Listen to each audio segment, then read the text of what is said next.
d'être venu ici sur cette conférence. On est super content que vous soyez là. Alors, je m'appelle Mathieu Jabour et voici Jean-Baptiste Fleury. Avant de rentrer dans le vif du sujet sur le no-code, etc., je vais vous faire un petit débrief sur justement nos parcours respectifs et vous donner un peu de contexte. Alors avec Jean-Baptiste, c'est marrant parce qu'on a des parcours assez liés dans le sens où on a fait nos études à l'INSA ensemble il y a quelques années et puis directement à la sortie de notre formation d'ingénieur, on a monté notre première start-up ensemble. Et suite à cette expérience-là, alors on a navigué un peu chacun de notre côté, donc Jean-Baptiste toujours dans des boîtes très early stage, moi dans des entreprises un peu plus late stage, donc avec quelques dizaines ou centaines d'employés. Et puis il y a quelques mois, on s'est retrouvés finalement chez Self-City, donc Jean-Baptiste en tant que CPO et moi en tant que CTO.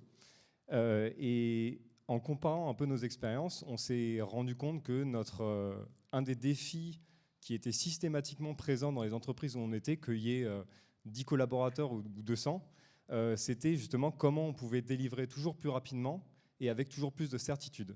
C'est-à-dire comment on pouvait implémenter des fonctionnalités en étant toujours plus efficace et surtout en étant sûr que la fonctionnalité en question, elle allait répondre à un besoin business et elle allait faire avancer l'entreprise. Et dans ce cadre-là, on a été amené justement à s'intéresser au no-code, donc cette espèce de tendance-là qui arrive depuis quelques années. Et justement, on va voir comment on a essayé de le mettre en place chez Self-City et comment on a exploité cette technologie pour répondre à nos besoins. Donc, dans un premier temps, on va justement, Jean-Baptiste va expliquer un peu, justement, pour ceux qui ne connaissent pas, qu'est-ce que c'est le no-code, c'est quoi, comment ça marche, c'est quoi les implications du no-code. On va voir un peu quelles sont les forces et les faiblesses aussi du no-code. On verra quel mix on a réussi à trouver, ou en tout cas comment nous on l'utilise chez Self-City. Et puis, pour entrer un peu dans le concret, on parlera de quelques exemples très factuels qu'on a mis en place chez Self-City grâce au no-code, donc des problèmes littéralement actuels qu'on a résolus grâce au no-code. Donc je vais laisser la parole à Jean-Baptiste pour vous présenter un petit peu le no-code. Super, merci et bonjour à tous au passage. Donc, on va commencer, comme Mathieu l'a dit, par une petite définition. Le no-code, c'est quoi? C'est toujours bien de commencer par là. Tout simplement, on entend no-code quand on est sur des plateformes qu'on dit d'environnement visuel. Qu'est-ce que ça veut dire par là? J'ai mis une image exprès. Donc, c'est-à-dire qu'on va coder, on va développer avec des briques visuelles. C'est-à-dire qu'à aucun moment, on va mettre une ligne de code, d'où le nom de no-code, bien sûr. Donc ça va nous permettre quoi? De faire ces enchaînements avec différentes briques. Ça va nous permettre de manipuler des données, de manipuler aussi directement des API de différents services, mais aussi de développer des interfaces. Donc vraiment tout ce qu'on peut faire en code aussi. Je me suis juste permis aussi de rajouter une petite définition sur le low-code. Qu'est-ce qu'on appelle low-code? On parle souvent de no-code, mais aussi de low-code. Je voulais simplement repréciser. Low-code, en fait, c'est tout simplement quand on est dans une interface no-code, mais qui nous permet un peu d'ajouter, de compléter avec du code. C'est pour ça qu'on appelle ça low-code. Et typiquement, donc ça, c'est une interface d'un outil no-code, à plus juste titre low-code, donc ça s'appelle Make, anciennement Integromat. Et justement, donc ces différentes briques qui, par exemple, là, on voit que ça vient interagir avec Slack, là, ça vient interagir avec Android, ou tout simplement avec des requêtes API ici, là, on le voit avec la Terre. On peut aussi justement mettre des briques comme ici, celle-ci, où on va pouvoir directement mettre du code, donc du JavaScript, par exemple. Donc voilà, vraiment cette différenciation code, no-code, et surtout avec le low-code pour ces interfaces visuelles qui viennent compléter. Hop. Je voulais aussi mettre une petite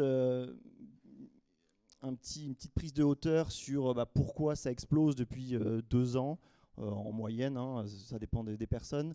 Mais en fait, ce que je voulais mettre en avant, c'est les différentes raisons qui ont permis de faire émerger le no-code. La première, tout simplement, comme pour d'autres outils qu'on utilise au quotidien dans votre entreprise, tout simplement, c'est la maturité et l'ergonomie des outils. Vous n'êtes pas sans savoir que même dans vos applications du quotidien, c'est de plus en plus facile à utiliser, c'est de plus en plus joli. C'est la même chose pour les environnements et de développement no-code. Donc, pour les plus vieux, vous connaissez Dreamweaver, donc dans les années 90. Après, moi, le premier, j'ai utilisé WordPress dans les années 2000. Ensuite, on a vu Wix ou Shopify qui sont encore très connus. Et maintenant, dans les derniers, on a du Webflow, du Bubble, du Zapier, du Airtable. Donc voilà, tous ces outils ont fait qu'augmenter, mais tout simplement pour une bonne raison, c'est que, comme je l'ai dit, c'est visuel, donc ça veut dire que c'est facile à utiliser. Et c'est de par l'ergonomie qui est mise en place, c'est de plus en plus facile, donc il y a de plus en plus de monde qui l'utilise. Mais aussi, et c'est la deuxième raison, tout simplement, et je pense que vous le savez, c'est la pénurie de développeurs qui ne cesse d'augmenter. Les développeurs, il y en a de moins en moins et c'est de plus en plus cher, ça va avec. Et tout simplement, on a quand même besoin de plus en plus d'outils digitaux. Donc il faut trouver des solutions à ça. Et des entrepreneurs, des développeurs de produits se sont dit, tiens, on va lancer de plus en plus d'outils no-code qui permettent de répondre à ça. Et donc en fait, dans les entreprises, on voit directement les fonctions métiers, donc pas des développeurs. Donc par exemple, un directeur des ressources humaines ou en tout cas quelqu'un au marketing qui vont venir utiliser des outils no-code pour répondre à leurs besoins sans faire appel à des développeurs en interne ou en externe. Et cette deuxième raison a été poussée par la troisième qui est la crise du Covid et avec le télétravail, tout simplement parce qu'avec le télétravail, ça a généré énormément de besoins de petits outils digitaux, puisque comme on était à la maison, il a fallu se synchroniser, il a fallu développer de nouveaux outils. Et donc de la même manière, il a fallu développer, et à très bas coût, de nouveaux outils. Et il était hors de question de payer des dizaines de milliers d'euros à un développeur pour ça.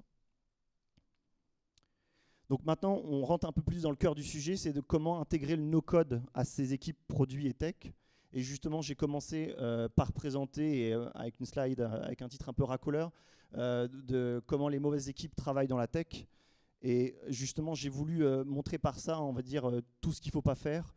C'est bien sûr pas moi qui le dis, je me suis largement inspiré d'un super bouquin pour ceux que ça intéresse. Donc c'est Inspired de Marty Kagan qui va justement un peu démontrer quelle est la meilleure organisation possible pour des équipes Product and Tech. Donc ce que j'appelle une équipe Product and Tech, c'est une équipe composée de Product Managers, de Product Designers, mais aussi de développeurs. L'idée, c'est quoi là-dedans? C'est de montrer en fait comment on prend les mauvaises décisions pour avoir les moins bons résultats.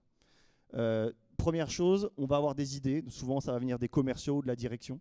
Ensuite, on va sur un coin de table essayer de mesurer, ok, est-ce que ça vaut le coup? Mais c'est toujours très, très, très compliqué de mesurer est-ce que ça vaut le coup de développer un produit. Ensuite, on va l'intégrer à la roadmap. On va intégrer, et c'est bien le problème, et c'est ce que défend justement cet auteur, c'est que la roadmap, ce n'est pas une roadmap de fonctionnalité, ça doit être une roadmap de résolution de problèmes. On n'est pas là pour développer des idées, on est là pour répondre à des problèmes.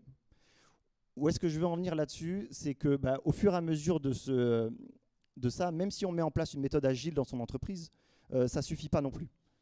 Pourquoi? Parce que justement, c'est quoi le résultat de ces équipes, de ces mauvaises équipes? C'est qu'ils se retrouvent avec des produits ou des fonctionnalités qui ne vont pas créer assez de valeur. Pourquoi? Parce que on est parti d'une idée, on n'est pas parti d'un vrai problème à résoudre. Par ailleurs, comme on a impliqué les équipes de design trop tard, on voit les designers comme juste des graphistes pour ce que l'auteur appelle mettre un peu du rouge à lèvres sur les maquettes que soit le business, soit le patron a eu des idées. Et ça ne suffit pas du tout. Il faut vraiment aller challenger ces solutions d'un point de vue ergonomique. Donc, et justement, une bonne création de valeur, mais sans que personne n'utilise, ça ne sert à rien, tout simplement. Troisième chose, tout simplement, comme on a impliqué les développeurs trop tard, on se retrouve quelquefois aux 3/4 du développement, et, enfin du cycle entier que j'ai montré tout à l'heure, avec une fonctionnalité qui finalement n'est pas faisable, tout simplement.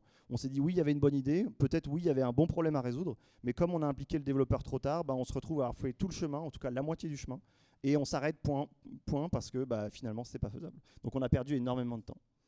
Et c'est bien le problème justement, donc on a aussi des problèmes de viabilité qui peuvent être légaux ou économiques. Et c'est bien le problème parce que on a dépensé énormément de temps, de ressources, une ressource qui, comme je l'ai dit tout à l'heure, qui coûte de plus en plus cher, des développeurs ça coûte de plus en plus cher, donc on n'a plus le droit de perdre du temps.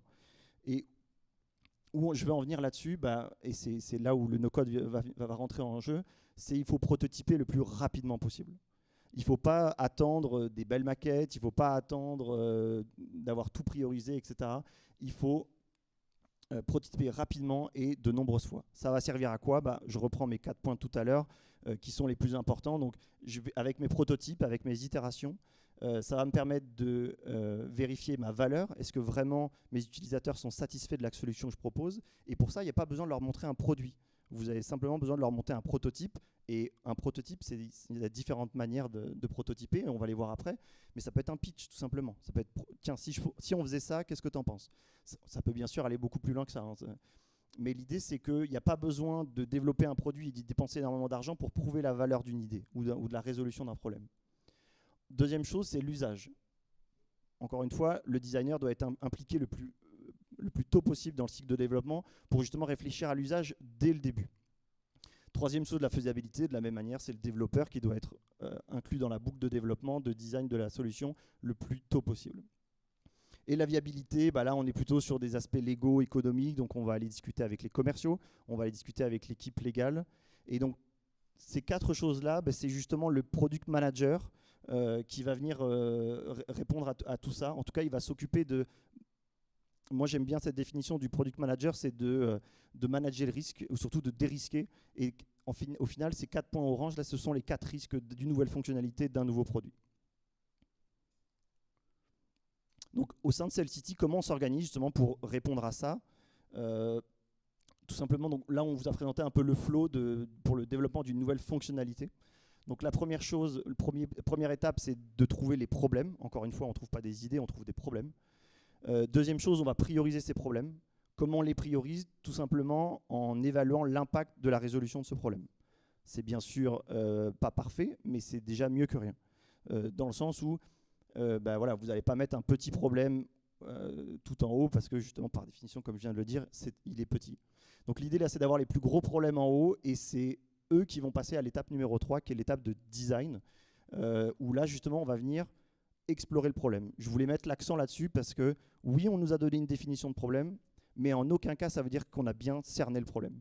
Donc c'est à ce moment-là où le product designer, le product manager va venir faire des entretiens utilisateurs, va dire très bien, apparemment tu nous as dit qu'il y avait ce problème-là, et on va utiliser des différentes méthodes. La plus classique, c'est les 5 pourquoi. On va dire ok, pourquoi tu as ce problème? Ok, il va nous donner une raison. Pourquoi tu as ce problème, etc., etc. Jusqu'à rebondir sur le problème fondamental. Et ça sert à quoi de faire ça en fait? C'est de trouver la meilleure solution au plus bas coût. Parce qu'on va peut-être résoudre le problème de surface, mais en fait le problème de fond, si on n'a pas posé les bonnes questions, il ne sera pas résolu, et donc il va réapparaître ailleurs et ça va nous relancer un cycle, etc. etc. Donc il faut vraiment aller au cœur du problème pour trouver la meilleure solution. D'ailleurs, quelquefois, la solution qu'on va trouver sera beaucoup plus simple parce que le problème de fond, finalement, c'est peut-être juste un petit changement de process, c'est même pas un outil digital, ça se trouve, à développer pour résoudre ce problème. Enfin, quatrième étape, on va reprioriser, mais là, on ne va pas reprioriser de la même manière. Comme on a trouvé une solution, on peut estimer son coût, et c'est là où rentre en compte le développeur. Il va nous dire, ok, là, ça va durer à peu près tant de temps. Et donc, en fait, en divisant l'impact par le coût, on va réajuster et on va reprioriser toute notre backlog de solutions. Donc, en fait, à l'étape 2, on se retrouve avec un backlog de problèmes. En étape 4, on se retrouve avec un backlog de solutions. Et ensuite, on arrive sur le cœur du sujet, qui est donc justement le développement de prototypes. Donc, de la même manière, on ne va pas tout de suite se jeter corps et âme dans un développement propre, avec des tests unitaires, etc. Non, on est là pour, encore une fois, prouver que la solution qu'on a trouvée est la bonne. Et donc, pour ça, on va développer un prototype. Ensuite, on va venir l'analyser. Ok, j'ai développé ma première version de prototype, mais est-ce qu'on répond bien au problème? Est-ce que l'impact qu'on a souhaité sur la résolution de ce problème est suffisamment bon? S'il n'est pas suffisamment bon à tel point, on va l'abandonner, mais on sait qu'on peut l'améliorer d'une certaine manière, on va itérer de l'étape 5 à l'étape 6, ainsi de suite, jusqu'à avoir un prototype qu'on va considérer comme valide. Et ce prototype valide, tout simplement, ensuite, on va cette fois-ci aller dans du développement nous, on appelle en interne prod, avec des tests unitaires, des tests d'intégration, etc. Je voulais juste terminer cette présentation un peu théorique process. Mathieu va continuer ensuite sur le cœur du sujet, sur le no-code. Simplement ici, j'ai trouvé le cadran très intéressant justement pour savoir quel prototype utiliser. Comme je le dis depuis tout à l'heure, il faut itérer un maximum, mais itérer un maximum, ce n'est pas avec des solutions de code, ce n'est pas avec des solutions de no-code, ça peut être tout type de prototype. Si par exemple vous voulez tester la proposition de valeur, comme je l'ai dit tout à l'heure, vous pouvez simplement pitcher l'idée, pitcher la solution, mais vous pouvez aussi avoir une maquette basse résolution, donc c'est une maquette que le product manager va griffonner ou faire sur un Figma ou un Adobe XD, mais qui est assez basse fidélité, qui n'est pas très aboutie. Si on veut tester cette fois-ci l'usage, donc le deuxième risque que j'ai présenté tout à l'heure, on va cette fois-ci utiliser des maquettes beaucoup plus abouties qu'on va considérer de haute fidélité. Et on va même pouvoir, non seulement ça aura des maquettes, mais en plus on va avoir des maquettes animées. Donc certaines fois même l'utilisateur ne va même pas se rendre compte qu'il est sur une maquette. Donc c'est là où on voit la puissance aussi d'un prototype sans même passer par des développeurs, que ce soit code ou no code. Avant-dernier cadran, donc la faisabilité. Donc là, on inclut les développeurs, on va faire de la R&D, c'est ce qu'on appelle de la R&D. Et donc, c'est là où on va tester les limitations techniques. Et une fois qu'on aura validé validé ou en tout cas utilisé ces 3 types de prototypes, on pourra utiliser le 4e, qui est tout simplement, cette fois-ci, un prototype live, c'est-à-dire codé ou no codé. Et c'est là, justement, le no-code rentre en jeu. Donc avec ce que vient de dire, tout ce que vient de dire Jean-Baptiste, là on commence à comprendre que le no-code, ça s'inscrit vraiment dans cette démarche de prototypage et que ça peut être vraiment un outil de choix pour ce dernier cadran de un prototype taille, en tout cas en conditions réelles, pour justement valider des besoins, mais sans avoir besoin d'utiliser de la ressource développeur. Pourquoi le no-code il s'inscrit là-dedans ? En fait, il y a beaucoup d'avantages, donc on en a cité certains, mais le principal, c'est, les principaux, ils sont ici, c'est les 4 qui sont à l'écran. Un de ces avantages-là, c'est le fait de ne pas avoir besoin de faire de l'intégration design. C'est-à-dire que la plupart des outils aujourd'hui no-code proposent d'ores et déjà à la sortie directement dans l'outil un design system, une interface qui est clean, qui est homogène, qui est harmonisée et qui est cohérente à travers les différentes interfaces qu'on peut développer à l'intérieur. Et donc ça permet justement d'éviter d'avoir cette charge en termes d'avoir des besoins de ces compétences d'intégration design, d'avoir un design system en interne à implémenter. Vraiment, vous avez simplement des composants d'interface à disposition. Vous avez besoin de changer 2-3 couleurs et ça y est, votre charte graphique, elle est là et votre prototype, il est designé. Donc ça, c'est un gros avantage, c'est un énorme gain de temps. Les providers actuels de no-code fournissent aussi des serveurs. Ça veut dire quoi ? Ça veut dire que quand vous déployez une solution utilisée avec du no-code, vous n'avez pas besoin de vous compliquer la vie avec du provisionnement de serveurs ou avec du DevOps ou avec une équipe infrastructure. Tout ça, c'est automatiquement géré en interne par le fournisseur no-code. Il vous fournit des URL publiques et derrière, ces URL, elles tournent et en un bouton, vous déployez ça en production. Donc en fait, le gain ici, il est absolument gigantesque parce que vous n'avez pas besoin de toutes ces compétences et de ces équipes pour mettre en place une infrastructure qui va supporter une exposition au public et un trafic qui peut potentiellement être important. Un autre gros avantage dont on a parlé, c'est justement la learning curve, donc en gros la courbe d'apprentissage, le temps qui est nécessaire pour monter en compétence sur ces outils-là. Ces outils-là, ils sont faits pour être utilisés par le plus grand nombre. Ça veut dire quoi ? Ça veut dire que mécaniquement, tous les concepts qui sont un peu techniques, on va dire, de base, par exemple les boucles ou les branchements conditionnels, etc., tout ça, c'est des concepts qui sont très techniques.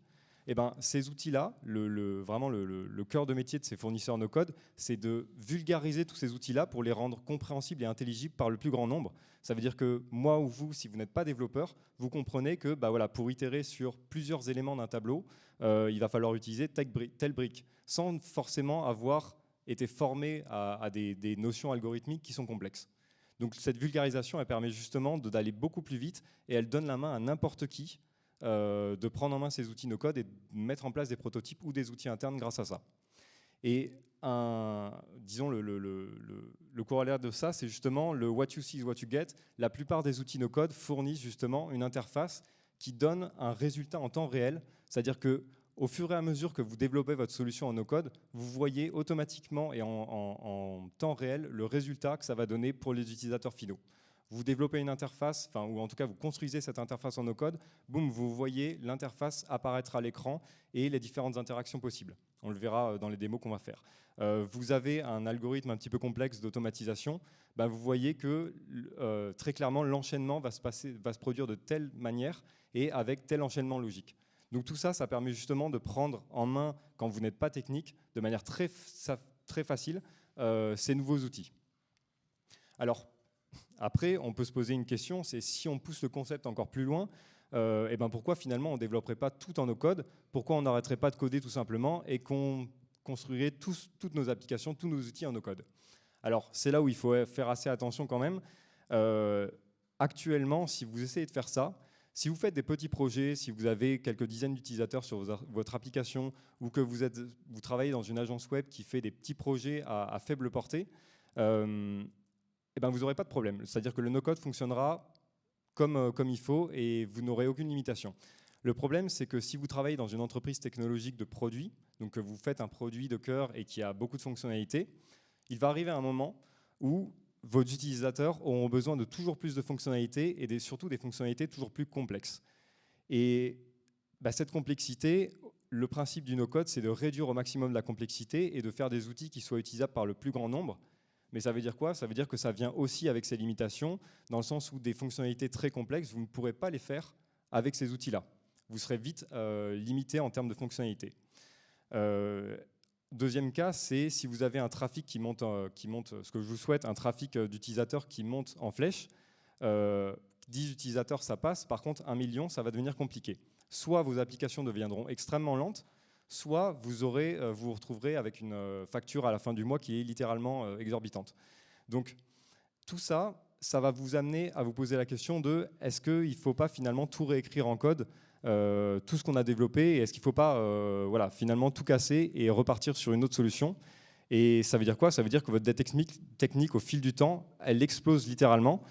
Et le moment où vous allez vous rendre compte de cette erreur, en général, il sera trop tard. C'est que vous aurez un pic de demande d'utilisateurs, votre entreprise sera en pleine croissance, et c'est clairement pas le moment de stopper toute l'activité pendant 6 mois pour essayer de réécrire l'ensemble de vos fonctionnalités en code et sur une technologie sur laquelle vous avez la main. Donc c'est pour ça qu'il faut faire attention quand même. Le no-code, à l'heure actuelle, ne permet pas, et c'est super important, ne permet pas de scaler à l'infini, et on ne peut pas construire une entreprise complète sur ce genre de technologie. Peut-être que dans quelques années, ce sera assez évolué et assez mature pour le faire. Aujourd'hui, ce n'est pas le cas. Donc, pour en revenir justement au mix qu'on a réussi à trouver chez Self-City, alors, on a fait des erreurs. Au départ, on a, comme tout le monde, essayé de développer tout avec du code. Puis ensuite, on a découvert le no-code. On s'est dit, ça va être génial, on va tout développer en no-code. Mais voilà, on a testé un petit peu on a essayé un petit peu tous les chemins. Et la conclusion qu'on s'est retrouvé à dresser, c'est simplement que en fait, le no-code, ça va être utilisé, en tout cas chez Self-City, uniquement pour du prototypage. Et donc, c'est la phase discovery dont parlait Jean-Baptiste. Et uniquement une fois que le prototype est validé, c'est-à-dire que le résultat escompté est bien là, alors là, on n'a plus aucun risque par rapport au développement. Et là, on va pouvoir consommer de la ressource développeur. Là, on va pouvoir dire, OK, cette solution-là, ce prototype-là, on a réussi à le valider, on va le passer en code. Et au moins, on sait que l'argent, entre guillemets, la ressource qui est passée côté code, elle n'est pas faite pour rien puisqu'on l'a validée en amont. Donc c'est un peu ce mix qu'on a réussi à trouver, qu'aujourd'hui qui marche bien depuis plusieurs mois, et c'est vraiment le flow qu'on suit aujourd'hui en permanence. Donc voilà, ça c'était pour un peu vous présenter un petit peu toute la théorie. Alors ça fait beaucoup de concepts à ingérer. Maintenant on va voir des cas d'utilisation concrets, parce que voilà, à quoi ça ressemble un outil no-code, quelle est l'offre marché actuelle. Donc ça peut être intéressant pour vous de voir comment ça fonctionne et qu'est-ce qu'on peut faire avec. Et vous allez voir que c'est assez puissant. Donc on va passer sur 3 exemples de problèmes qu'on a eu à résoudre chez Self-City. Et donc Jean-Baptiste va vous introduire le premier. Yes, vas-y. Premier exemple, là, pour ceux qui ne le savent pas, donc nous on est une entreprise de plomberie, donc on doit faire des devis pour nos clients. On s'est rendu compte que beaucoup de devis étaient similaires, étaient forfaitisables, avaient des packages, des modules identiques. Donc ce qu'on s'est dit, c'est bon, on a moyen de l'automatiser. Mais ça demande potentiellement beaucoup de ressources, mais surtout beaucoup de travail et d'itération. Donc pour ça, justement, c'était l'exemple parfait pour se focaliser sur des outils no-code. Et donc voilà, on a utilisé différents outils que Mathieu, tu peux peut-être prendre le relais là-dessus. Ouais. Alors là, il va falloir que je bouge un peu du coup. Est-ce que je peux prendre le contrôle du PC?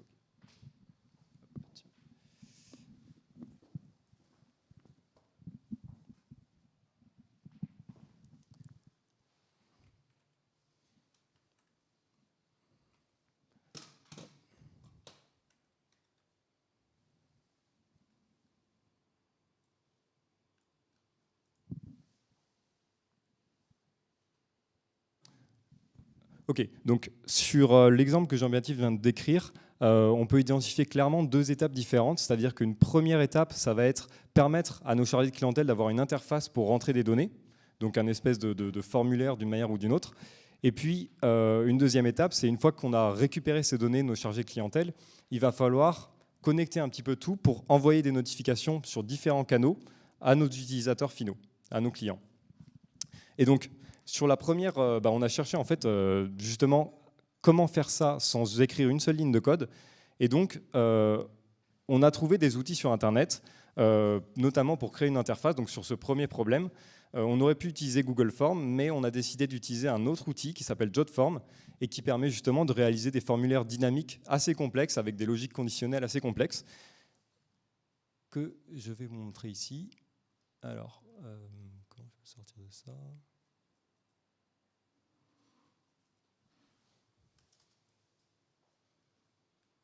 Ok.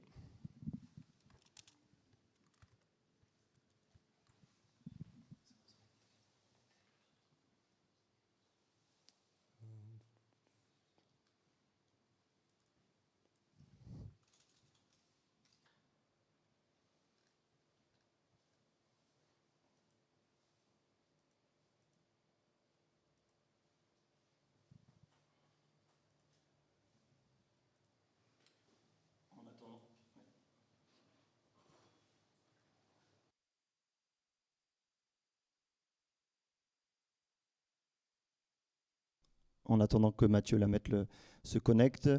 L'idée de Jotform, en fait, par rapport à un Google Form ou un Microsoft Form, c'est que non seulement, comme a dit Mathieu, il est très paramétrable, mais surtout, il a une API très, très ouverte.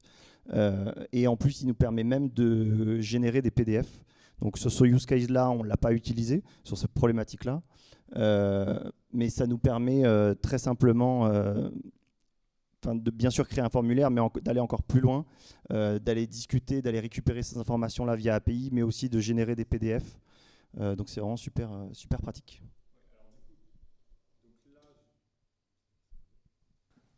Ok. Du coup, donc là, je ne peux pas vous montrer le formulaire en live. Par contre, ce que je peux vous montrer, c'est cette interface. Donc ça, c'est la manière de créer avec Jotform des formulaires. Donc le principe, il est très simple, c'est que vous avez une barre sur la gauche qui vous permet, à l'aide de simples drag and drop, de créer donc un nouveau formulaire depuis zéro avec des champs qui sont préfaits. Donc par exemple, des champs qui permettent de rentrer un numéro de téléphone, une adresse, une date, d'ajouter une signature et tout un tas de choses qui sont préformatées comme ça. Le résultat de ça, c'est que ça vous permet en quelques minutes d'avoir toutes les données dont vous avez besoin avec des logiques de passage d'une étape à une autre très simplement. Donc ça, c'est la manière dont on a construit, et encore une fois, sans aucune ligne de code, on a construit ce formulaire qui nous permettait de récupérer de la donnée depuis nos chargés de clientèle pour faire des rendez-vous de vie à distance. Donc par exemple, les chargés de clientèle demandaient à leurs clients voilà, quel type de ballon d'eau chaude vous avez, quelle est votre adresse, et ainsi de suite. Ça, c'était la première étape. La seconde étape, ça a été, encore une fois, d'essayer de trouver un moyen d'intégrer ce formulaire à notre CRM interne, sans utiliser et sans, encore une fois, mobiliser de développeurs. Et donc pour ça, on a utilisé un deuxième outil qui s'appelle Stonely. Donc Stonely, pour ceux qui ne connaissent pas, c'est un gestionnaire de base de connaissances. C'est un peu comme un chatbot, ça fonctionne de la même manière, c'est-à-dire qu'en bas à droite, typiquement, vous le voyez ici à l'écran, vous avez une petite bulle qui, quand vous l'ouvrez, va ouvrir une espèce de chatbox. À la base, cet outil-là, il est utilisé pour poser des questions à un utilisateur, ou en tout cas pour un utilisateur pour poser des questions et obtenir des réponses à ces questions. Donc simplement en cliquant par exemple sur j'ai besoin d'aide ou des choses comme ça. Nous, cet outil, et c'est là où il faut faire preuve d'un peu de créativité, on l'a détourné légèrement en utilisant une de ces fonctionnalités qui est d'insérer des iframes à l'intérieur de cette chatbox. Et ça nous a permis d'intégrer directement le formulaire sur notre CRM sans toucher au CRM lui-même. Donc le résultat final, ça donne ce que vous allez voir ici. Donc ici, par exemple, devis à distance ballon d'eau chaude. Et là, je retrouve, donc en temps réel, c'est exactement ce qui se passe dans la chatbox quand vous êtes sur le CRM. Vous voyez donc le formulaire que vous pouvez remplir, donc que nos chargés de clientèle remplissent, et ça nous permet de récupérer ces données-là. Donc là, c'est super. On a réussi en quelques minutes à remplir la première étape qui était de récupérer de l'information de l'administrer et de soumettre cette information et de l'envoyer quelque part. Maintenant, la deuxième étape, ça va être d'interconnecter un peu l'ensemble pour derrière envoyer des notifications à nos clients. Et pour cette étape-là, on utilise un outil qui s'appelle n8n. Donc n8n, qui ici connaît Zapier comme outil? Ok, donc pour information, c'est pas grave, Zapier, c'est un outil qui est très similaire à cet outil-là, c'est-à-dire que ça vous permet de faire des automatisations en connectant plusieurs briques logiques les unes avec les autres. Donc ça veut dire quoi? Ça veut dire que typiquement, vous pouvez choisir une première brique qui va récupérer les données d'un formulaire Google Forms. Et puis ces données-là, vous allez les connecter, encore une fois, purement graphiquement, vous allez les connecter à une autre brique qui envoie un email à un client. Et ça, c'est vraiment, encore une fois, totalement de manière graphique. Donc si par exemple, je vous prends l'exemple de cette automatisation-là, ici, sur ce nœud, on récupère les données qu'on a soumises avec JotForm, donc les données qui ont été remplies par nos chargés de clientèle. Vous avez ici un branchement conditionnel, donc ça nous permet vraiment de faire des logiques assez complexes parce que justement, dépendant du cas, on peut par exemple vouloir envoyer uniquement un SMS au client ou un email ou les deux, selon le cas. Et puis ensuite, vous avez ici des nœuds qui permettent donc de communiquer donc à la fois avec notre API interne qui est basée sur GraphQL, donc vous avez un nœud GraphQL, et puis un nœud qui est une communication avec une API REST qui, elle, sert à envoyer justement un email ou un SMS. Mais la grosse force de n8n, c'est que, comme vous pouvez le voir, vous avez un nombre de nœuds qui est assez conséquent, qui sont préfaits, qui sont directement à disposition. Donc là, vous en avez pléthore. Et si par exemple, j'avais voulu communiquer avec un client sur Discord, j'aurais simplement eu à drag and dropper ce nœud Discord, cette brique logique, à la configurer légèrement pour dire voilà, quel canal Discord et quel message je vais envoyer à l'utilisateur, et la connecter justement à la réception de mon formulaire JotForm. Et si par exemple, j'avais voulu la connecter autre part, j'avais simplement à modifier cette brique-là, la connecter, et donc le résultat de ce nœud-là aurait été ici pris par le nœud suivant, et donc ça aurait été envoyé sur Discord. Donc en fait, on le voit, en quelques clics, on peut faire des automatisations qui peuvent être très poussées, et c'est comme ça qu'on a réussi, donc en quelques jours, le temps que ce soit propre, en quelques jours, on a réussi, sans écrire une seule ligne de code, à répondre à notre besoin. Et maintenant, on peut justement mesurer, est-ce que le fait de faire des devis à distance a un impact ou pas pour l'entreprise? Est-ce que ça nous fait gagner du temps ou est-ce que finalement ça ne sert pas à grand-chose? Si ça nous fait gagner du temps, c'est super, on va pouvoir implémenter tout ça en code, mais sans justement avoir cette incertitude. Et si par contre ça ne nous a pas fait gagner de temps et qu'on voit qu'il n'y a pas d'intérêt, voilà, ce prototype il est abandonné, mais c'est pas grave, on n'y a passé que quelques jours et encore une fois c'est de l'itération et c'est comme ça que ça marche et ça nous permet en fait d'économiser énormément de temps en termes de ressources de développement. Un autre exemple que JB va vous montrer, alors je ne sais pas comment on fait, hop, ouais.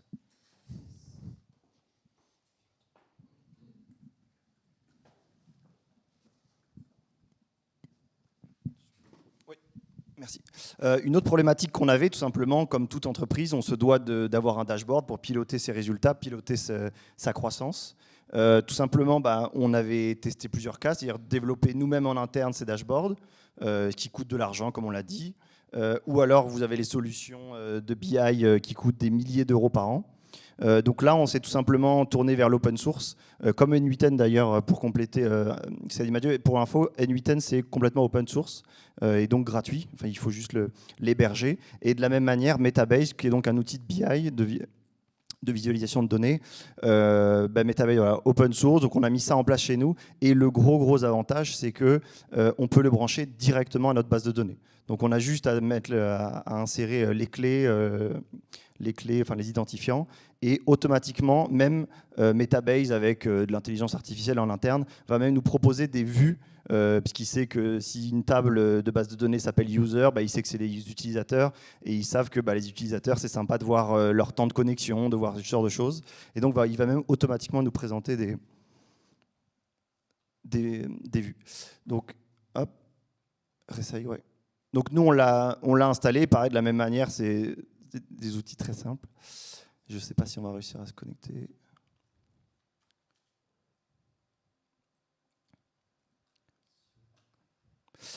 Bon, en tout cas, l'idée c'est ça, c'est que nous, au lieu de payer des milliers d'euros de freelance pour développer nous-mêmes nos tableaux de bord en interne, on a mis sur un serveur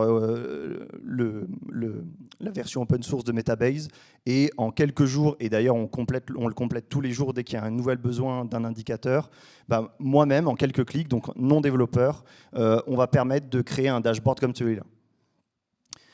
Donc typiquement, ça, c'est vraiment 5 clics, quoi. C'est 5 clics, on dit ok, je vais dans telle table, sors-moi, fais-moi une somme de l'ensemble de cette colonne de la table tous les mois, et note le mois, mets-moi en vert la croissance, etc., etc. C'est super simple et surtout gratuit. C'est vraiment ça qu'on voulait mettre en avant, puisque des outils de BI, il y en a plein, ça coûte 50 000 euros par an en moyenne. Là, c'est zéro, c'est 50 euros de serveur. On peut peut-être passer sur la troisième problématique. Yes. Donc la troisième problématique qui était un peu plus de la même manière, nous on est dans la plomberie, donc on achète des articles, des consommables pour les vendre à nos clients. Donc on a besoin de gérer des commandes et on a besoin de gérer du stock. On a été obligé, pour optimiser au mieux nos process internes, on ne voulait pas utiliser un outil du commerce, un gestionnaire du commerce de commandes ou de stock. Donc là, c'est là où on a fait appel à Bubble. Donc Bubble qui est un des outils no-code non seulement les plus plébiscités, mais les plus aboutis en termes de développement d'interface. Donc Bubble, il a sa propre base de données. Mathieu va vous le peut-être présenter tout à l'heure si on y arrivait à accéder. Mais en tout cas, voilà, nous sur Bubble, ce qu'on y a fait, c'est que on a développé notre gestionnaire de commandes et de stock, mais comme c'est un outil no-code, en fait, il avait bien sûr des modules comme sur un PrestaShop, comme sur un Shopify. Et nous, on a utilisé un module de QR code, par exemple. Et donc, on a simplement acheté une zappette de code barre. On a collé tout simplement tous nos codes barres. Et comme ça, en fait, notre magasinier, maintenant, a directement son outil en interne. Et le gros intérêt, c'est ça, en fait, c'est que on a tout interconnecté, c'est-à-dire que notre mission pour notre client Monsieur Fleury, en fait, dès que le magasinier vient scanner, automatiquement la donnée via N8N est envoyée à la base de données et le client peut même recevoir une notification comme quoi sa commande est reçue. On va donc maintenant pouvoir prendre rendez-vous avec vous. Et tout ça, c'est moi qui l'ai développé, je ne suis pas du tout codeur, quoi. Ça ne veut pas dire que ça a été bien fait, mais ça veut dire qu'on a réussi à prouver la valeur. Et au contraire, c'est sûrement mal fait. Alors du coup, je ne vais pas pouvoir, encore une fois, vous montrer l'application en live. Simplement, ce qu'il faut retenir, c'est que Bubble, c'est vraiment l'exemple le plus abouti d'outils no-code, parce que là, pour le coup, ça permet réellement de créer des applications de bout en bout. Et donc vous avez, alors on peut le voir sur l'exemple de démo qu'ils présentent sur leur site internet, vous avez un onglet design qui va vous permettre de créer des interfaces justement, donc vos différentes pages dans votre application. Donc vous allez avoir une page connexion, vous allez avoir une page de gestion de commandes par exemple pour nous, vous allez avoir une page de gestion de stock, etc. etc. Et donc c'est là-dessus que vous allez définir justement vos différents composants d'interface, quelles données il faut afficher et ainsi de suite. Ensuite, ces données-là, voilà, ces composants, si vous développez pas, ou en tout cas si vous intégrez pas la logique derrière, votre interface, ça va pas faire grand-chose. Donc c'est pas intéressant. C'est là où l'onglet Workflow vous permet de définir justement quelle action va être effectuée en fonction de l'opération utilisateur sur l'interface. Imaginons que vous avez un bouton ou un champ texte à remplir. C'est là où, dans cet onglet Workflow, c'est là où vous allez déterminer, un peu comme dans N8N, les différentes étapes qui vont se produire quand l'utilisateur clique sur ce bouton ou remplit ce champ. Donc c'est là où on peut faire des flows assez puissants, puisque on peut dire, d'abord tu vas me créer une nouvelle commande, puis tu vas m'afficher une notification à l'utilisateur, enfin tu vas envoyer un mail et fermer une modale, par exemple. Donc c'est vraiment des flows assez complexes. Ces flows-là, évidemment, il y a un moment donné où il faut que ces données-là soient persistantes. Et donc pour ça, on ne va pas utiliser une base de données externe. Bubble fournissent eux-mêmes leur base de données. Donc c'est ce à quoi vous pouvez accéder dans l'onglet Data. Donc c'est un peu comme, pour ceux qui connaissent PHP MyAdmin, c'est vraiment une interface d'administration de base de données. C'est là-dedans que vous allez pouvoir construire vos tables, vos collections, les différents champs qui composent vos tables, avoir accès à ces données, mais aussi gérer les droits d'accès et ainsi de suite. Donc c'est vraiment assez performant et assez poussé comme utilisation. Et enfin, une fois que vous avez vos données, vos logiques applicatives et votre application visuelle, vous allez pouvoir passer un petit peu la couche de peinture, si je puis dire, en créant votre design system avec l'onglet Styles. Et donc c'est là où vous allez pouvoir customiser vos boutons, vos différents champs, en disant ce bouton il doit être vert dans tel cas, ce bouton il doit être rouge parce que c'est une modale d'erreur, et ainsi de suite. Donc c'est là où vous allez pouvoir rendre votre design system consistant à travers votre application. Donc Bubble, c'est vraiment l'outil qui est le plus poussé, on va dire, en termes d'intégration et en termes de développement d'application. Simplement, encore une fois, je dirais le warning qu'il faut avoir, c'est si on développe des applications sur Bubble, finalement, il faut faire attention qu'on ne tombe pas dans finalement juste du développement graphique. C'est-à-dire que pour développer la même application sur Bubble ou en code, potentiellement, si vous voulez faire quelque chose d'assez poussé, vous allez y passer la même quantité de temps. Et c'est là où il faut vraiment jauger, en fonction de vos besoins, quelle est la meilleure solution à utiliser. Donc nous, on a utilisé Bubble pour faire du prototypage sur quelques features d'une application plus globale. Mais par contre, si vous avez vraiment envie de développer une application très complète dessus, attention, parce que ça demande quand même des compétences pour apprendre l'outil en lui-même, ça demande quand même des compétences assez poussées. Et encore une fois, ça peut vous amener à un temps de développement qui est long et donc pour un risque qui n'a pas été validé pour l'instant. Donc c'est quand même quelque chose à garder en tête quand on développe sur Bubble. Voilà, donc on a passé en revue un petit peu 3 exemples qui vous permettent, je pense, d'avoir un tour d'horizon de qu'est-ce qu'il est possible de faire avec du no-code et de jusqu'où on peut aller par rapport à ça. Je pense qu'on arrive à la conclusion. Oui, voilà, pile poil dans les temps. Merci à tous pour votre présence. Et puis, on espère que ça a été utile et que vous avez appris des choses.